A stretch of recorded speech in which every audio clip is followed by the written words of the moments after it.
আসসালামু আলাইকুম এভরিওয়ান। আজকে আমরা তৈরি করব ঘরে বসেই মাত্র 3টি উপকরণ দিয়ে হোমমেড ক্লে। তার জন্য আমরা একটা বোল নিয়েছি এবং তাতে কিছু পরিমাণ চক পাউডার নিয়ে নিচ্ছি। তার মধ্যে দিয়ে দিচ্ছি চক পাউডারের হাফ কোয়ান্টিটি পরিমাণ গ্লু। এবার চক পাউডার এবং গ্লু আমরা এক জায়গায় মিক্সড করে নিচ্ছি। তারপর আমরা হাত দিয়ে একটু মেখে নিয়ে তাতে ইউজ করছি একটু অয়েল এবং ভ্যাসলিন, এই দুইটাকে আমি আগে থেকে মিক্সড করে রেখেছিলাম।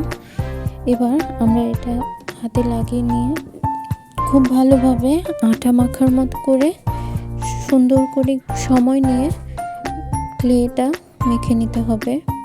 বাস 3টি উপকরণ দিয়ে তাহলে তৈরি হয়ে যাবে আমাদের হোমমেড ক্লে।